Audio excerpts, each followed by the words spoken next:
L'adhésion de la Chine à l'Organisation mondiale du commerce devait apporter des bienfaits à tous grâce à l'afflux de produits bon marché censés améliorer le niveau de vie général, selon les promesses faites à l'époque.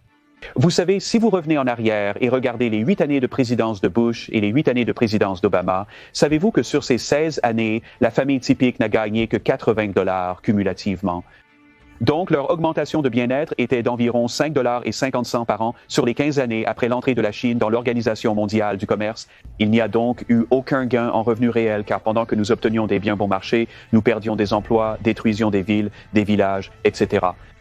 Les marchés chinois sont en pleine débâcle après que Trump a annoncé ses tarifs réciproques. Les États-Unis sont le plus grand partenaire commercial de la Chine, et c'est pourquoi ils n'apprécient pas cette nouvelle. En 2024, nous avons importé pour 440 milliards de dollars de marchandises en provenance de Chine, tout en exportant que 140 milliards de dollars, ce qui fait un déficit commercial de près de 300 milliards de dollars, le plus important que les États-Unis aient avec n'importe quel pays. C'est pourquoi, comme vous pouvez le voir sur ce graphique que Trump tient lors de son annonce, la Chine est en haut de la liste et a été frappée par l'un des plus grands tarifs réciproques de n'importe quel pays, 34%. Mais cela ne s'arrête pas là. Les mauvaises nouvelles continuent d'arriver pour le Parti communiste chinois. Voici plus de détails. Ces barres bleues montrent où nous en étions avant. Quel était l'état des tarifs pour les partenaires commerciaux des États-Unis? Trump a déjà imposé des tarifs sur le Mexique, le Canada et la Chine.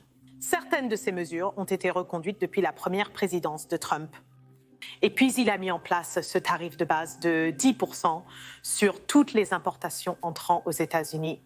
Donald Trump a déclaré qu'il voulait examiner la relation commerciale des États-Unis avec les pays individuels et a imposé quelque chose qu'il a appelé un tarif réciproque, examinant effectivement les tarifs que ces pays imposent, disant « si vous nous le faites, nous allons vous le faire », mais aussi en regardant d'autres entraves au commerce. Par exemple, des réglementations qui pourraient bloquer les exportations américaines.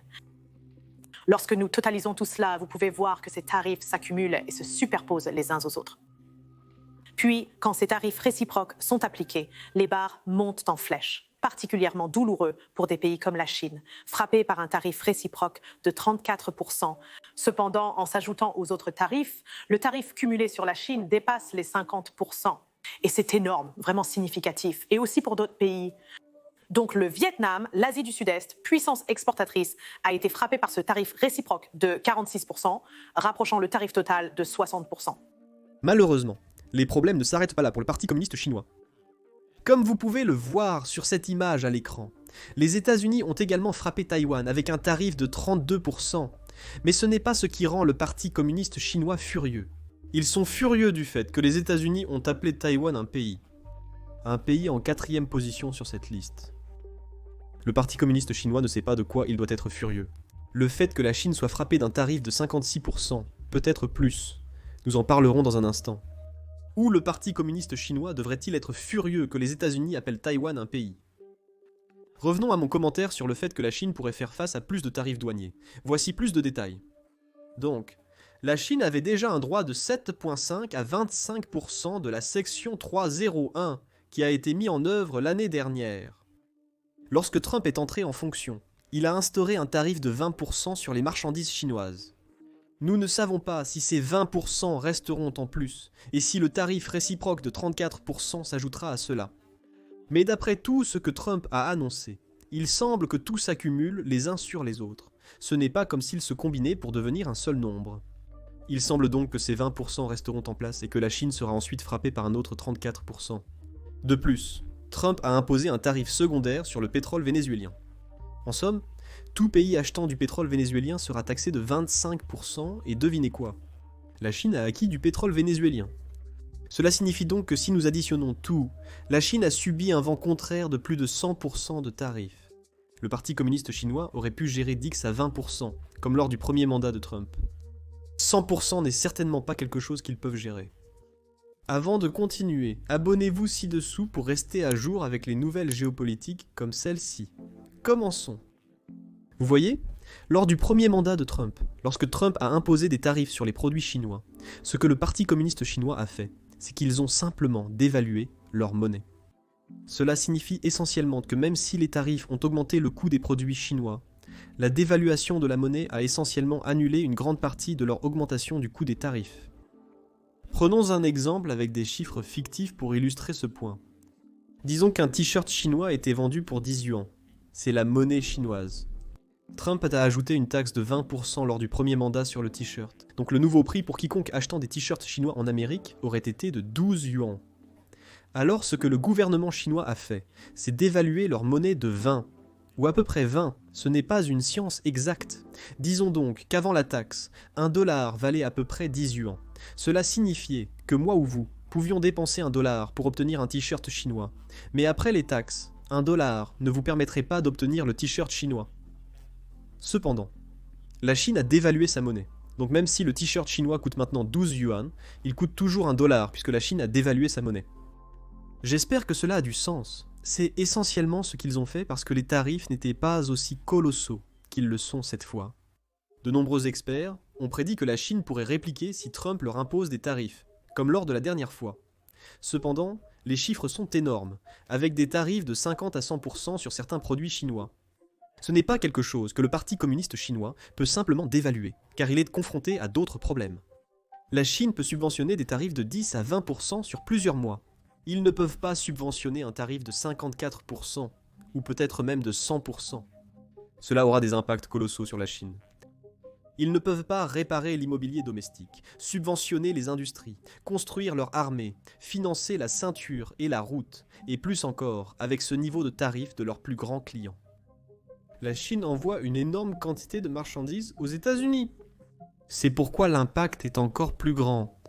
C'est pourquoi le Parti communiste chinois panique. Voici la vidéo qu'ils ont publiée en essayant de trouver d'autres marchés pour envoyer des produits chinois. C'est notre globe, un monde imparfait. Il y a de la violence, de l'hégémonisme, de l'avidité, de l'exploitation, de la subversion, de la surveillance, des coups de poignard dans le dos, de la répression, de la provocation, des tarifs. Souhaitez-vous vivre dans un tel monde ? Ou dans un monde comme celui-ci ? Pas de guerre. Sécurité pour tous. Égalité entre les nations. Justice. Prospérité partagée. Des barrières transformées en ponts. Opportunités pour tous. Civilisation vivant en harmonie. Solidarité mondiale. Ensemble, nous pouvons rendre notre monde meilleur.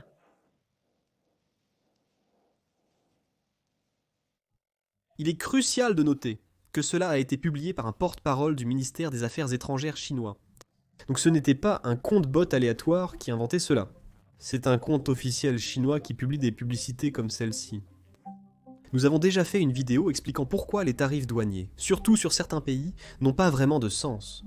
Comme, pourquoi avons-nous frappé le Royaume-Uni avec un tarif douanier ? Parce que nous n'avons même pas de déficit commercial avec le Royaume-Uni. Nous exportons plus vers eux que nous importons, dont nous avons en fait un excédent commercial. Et même si nous appelons cela des tarifs réciproques, nous avons frappé le Royaume-Uni avec, donc cela n'a pas vraiment de sens. Mais avec la Chine, c'était quelque chose de nécessaire, et c'est une question de sécurité nationale. C'est aussi une question de libre-échange et de commerce équitable, car les entreprises chinoises ont pratiquement un accès débloqué au marché américain, tandis que les entreprises américaines sont interdites d'opération en Chine. Ce n'est pas du capitalisme, ce n'est pas quelque chose que les États-Unis devraient soutenir.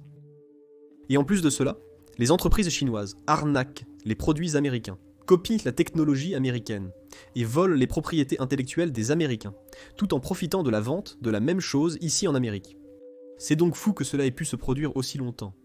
Mais espérons que maintenant notre dépendance à la Chine devient de moins en moins grande. Parce que s'il y a jamais une guerre pour Taïwan, nous ne pouvons pas avoir toute notre production en Chine ou dans des pays qui sont alliés à la Chine ou à des entreprises chinoises. Le premier missile à voler sera un navire chinois tirant sur un navire américain dans le détroit de Taïwan. Ce n'est pas le premier missile. Le premier missile va être Xi qui appelle ses copains aux États-Unis et dit « Si le gouvernement des États-Unis essaye de combattre cela, je vais détruire votre économie. » Je le ferai. Je le ferai demain. Je vous mettrai tous à la porte. Je vais supprimer vos dérogations spéciales, nous allons voler toutes vos usines, nous allons nationaliser tous vos travailleurs, puis nous allons vendre des iPhones à tout le monde, et vous deviendrez insignifiant. C'est en fait ce qu'il a dans son carquois. Mon Dieu, c'est putain de effrayant. C'est du lourd, non? Ouais. Et le pire, c'est que, sans vouloir caricaturer, mais personne n'en parle. Quand avez-vous entendu parler de genre pour la dernière fois, discuter ouvertement? C'est évidemment vrai. Genre, est-ce que quelqu'un conteste que Xi peut simplement détruire Apple? Je ne pense pas que quelqu'un conteste cela. Est-ce que quelqu'un conteste que Xi pourrait littéralement détruire des millions d'emplois aux États-Unis et des trillions, sinon des dizaines de trillions en capital de marché, littéralement, du jour au lendemain d'un coup de stylo? Genre, je ne sais pas. Je me sens peut-être comme les gens se sentaient un peu pendant la guerre froide, tu sais, juste sous la pression de « Oh mon Dieu, les bombes nucléaires pourraient être lancées à tout moment ». Cela ressemble un peu à quelque chose de moindre. Maintenant, une situation comme celle-ci a probablement joué un grand rôle dans l'imposition de tarifs douaniers sur pratiquement tous les pays du monde, parce que nous voulons que certaines industries reviennent. C'est du moins ce que vise l'administration. La dernière fois que nous avons imposé des tarifs à la Chine, beaucoup d'entreprises chinoises ont simplement délocalisé leurs usines vers des pays comme le Vietnam et le Cambodge. Et de là, ils produisaient les marchandises et les expédiaient aux États-Unis. Le Vietnam, le Cambodge et la Chine ont été frappés par un taux de tarifs très élevé. Voici le rapport à ce sujet. Le Cambodge et le Vietnam ont été frappés de tarifs de 49 et 46% respectivement. Pourquoi ? La Chine a transformé le Cambodge en le hub de transbordement le plus important que la Chine communiste utilise pour échapper à nos tarifs, ont déclaré les responsables de la Maison-Blanche. Le Vietnam aussi. Les bâtiments au Vietnam qui peuvent ressembler à des installations de fabrication sont en réalité des entrepôts dans lesquels les produits chinois sont rebaptisés vietnamiens et envoyés aux États-Unis. Les entreprises chinoises ont exploité d'autres failles pour contourner les tarifs américains. Une autre chose que les entreprises chinoises font très souvent est d'exploiter la disposition de minimis que nous avons dans notre règle tarifaire. Cette disposition signifie essentiellement que lorsque vous et moi allons à l'étranger et ramenons des souvenirs, nous n'avons pas à payer de droits de douane sur les petites choses que nous ramenons. Je pense que la limite pour cette disposition est de $600 par article. Et c'est exactement pourquoi vous voyez des entreprises comme Temu et Shein fixer leurs produits à des prix si bas. Si vous avez déjà téléchargé l'application Temu, je ne sais pas pourquoi vous le feriez si vous regardez cette chaîne, mais si vous l'avez déjà fait, je suis sûr que vous avez remarqué que beaucoup des articles qu'ils vendent sont très bon marché. Et cela parce qu'ils exploitent cette disposition de minimi pour éviter de payer des droits de douane sur les choses qu'ils expédient aux États-Unis. Comment ils le font ?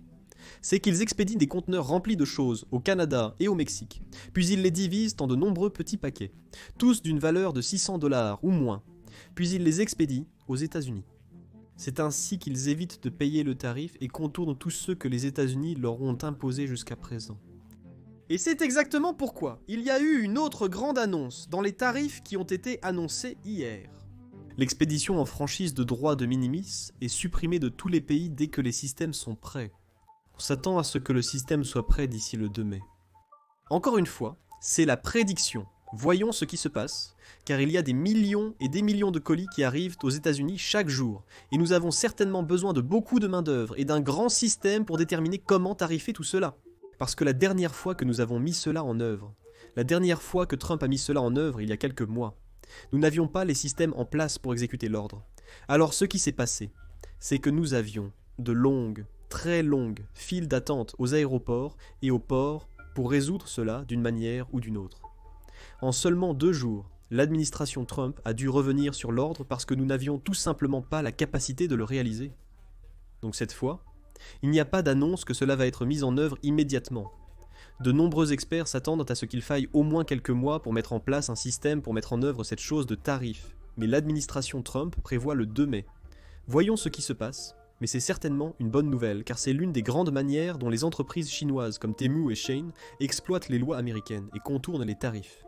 Il est bon de voir que l'administration s'attaque enfin à cela. Maintenant, la Chine a certainement eu une forte réaction à cela. Ici, nous pouvons voir, rapporté par Consumer News and Business Channel, la Chine exhorte les États-Unis à annuler immédiatement les tarifs et promet des contre-mesures. Maintenant, en ce qui concerne la réponse chinoise, il y avait une histoire hier où il parlait de la façon dont le Japon et la Corée du Sud se rapprochent de la Chine à cause de tous les tarifs économiques que les États-Unis mettent en œuvre. Et cette histoire provient en fait de Chine, de Pékin. Ils disaient qu'ils étaient en contact avec des responsables japonais et sud-coréens, essayant de comprendre comment mettre en place une réponse unifiée aux tarifs américains. Alors qu'en réalité, ce n'est tout simplement pas vrai. Même si les responsables chinois disent que c'est quelque chose qui se passe, les responsables japonais et sud-coréens ont tous deux déclaré que ce n'était que de fausses nouvelles. Ici, vous pouvez voir en bas que la nouvelle a été rapportée le 31 mars, que la Chine, le Japon, la Corée du Sud ont convenu de répondre conjointement aux tarifs américains. Mais l'explication est sortie plus tard que c'était faux, pas précis. Cette interprétation faite dans le compte affilié aux médias d'État chinois sur Weibo circule largement, mais le Japon et la Corée du Sud n'ont annoncé aucun accord de ce genre. Le porte-parole du ministère du Commerce de la Corée du Sud a déclaré que la suggestion d'une réponse conjointe aux tarifs américains semble avoir été quelque peu exagérée, pointant plutôt vers la déclaration officielle issue de la réunion. La réaction du Japon a été encore plus franche. Le ministre des Affaires étrangères de Tokyo et les responsables du commerce ont nié l'existence de discussions sur une stratégie tarifaire commune, affirmant qu'aucun accord n'a été trouvé. Malgré les efforts de la Chine pour convaincre le monde de son unité face aux tarifs imposés par Trump, cela ne reflète pas la réalité. Je tiens à souligner qu'il est positif d'imposer des tarifs à la Chine et même à certains de ses alliés, qui sont utilisés par les entreprises chinoises pour contourner les tarifs américains. Je précise que nous ne disons pas que les tarifs sont bons pour tous les pays. Trump affirme que tous les tarifs qu'il a mis en place sont de la réciprocité, ce qui est faux. Le Royaume-Uni a un excédent commercial avec les États-Unis, et nous les avons frappés avec un tarif de 10%. Cela n'a pas de sens. Que cherchons-nous à faire ? Se débarrasser de cet excédent commercial. Et la même chose avec certains autres pays, surtout en Afrique et peut-être dans les parties les plus pauvres de l'Asie, où ils n'ont tout simplement pas la capacité d'acheter des produits américains. Regardez ce que nous produisons. Tesla, Boeing et Lockheed Martin, ce sont nos principales exportations. Beaucoup de pays pauvres n'ont tout simplement pas la capacité d'acheter ce genre de choses. Mais en retour, ils vendent beaucoup de choses aux États-Unis. Il est donc injuste de les punir simplement pour avoir un déficit commercial avec les États-Unis, même s'ils n'ont vraiment aucun type de tarif sur les produits américains. Ils n'ont littéralement pas l'argent pour acheter des produits américains. Voici un exemple parfait de cela. Pour illustrer à quel point ces tarifs ont été calculés de manière absurde, prenez l'exemple du Lesotho, l'un des pays les plus pauvres d'Afrique, avec seulement 2,4 milliards de dollars de produits intérieurs bruts qui est frappé d'un taux de tarif de 50% sous le plan Trump, le plus élevé parmi tous les pays de la liste. Pourquoi le Lesotho applique-t-il des tarifs fous sur les produits américains ? Les États-Unis sont-ils simplement réciproques ici ? Pas du tout. Contrairement aux propos de Trump, les tarifs ne sont pas définis de cette manière, comme nous l'avons expliqué plus tôt dans la vidéo. En fait, le Lesotho, en tant que membre de l'Union douanière sud-africaine, applique la structure tarifaire externe commune établie par ce bloc régional. Une bonne façon de comparer cela serait l'Union européenne, ce qui signifie que ce pays applique les mêmes tarifs sur les produits américains que l'Afrique du Sud, ainsi que les 3 autres membres du bloc, la Namibie, l'Estonie et le Botswana. Donc, puisque les tarifs imposés par ces 5 pays sur les produits américains sont exactement les mêmes, ils doivent tous être frappés par le tarif de 50% par les États-Unis, n'est-ce pas ? Pas du tout. L'Afrique du Sud obtient un tarif de 30%, la Namibie obtient 21%, le Botswana obtient 37% et Eswatini 10%, le tarif le plus bas possible parmi tous les pays. C'est donc là que le problème commence. Tous ces pays imposent le même tarif sur les produits américains, mais tous sont frappés par des tarifs différents. Alors, qu'est-ce qui se passe ? Encore une fois, la manière dont les tarifs sont calculés n'a absolument aucune relation avec les tarifs réels imposés par ces pays sur les États-Unis.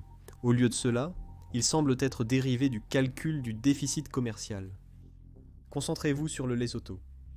Chaque année, les États-Unis importent 230 millions de dollars de marchandises du pays, principalement des diamants, des textiles et des vêtements, tout en exportant seulement 7 millions de dollars de marchandises.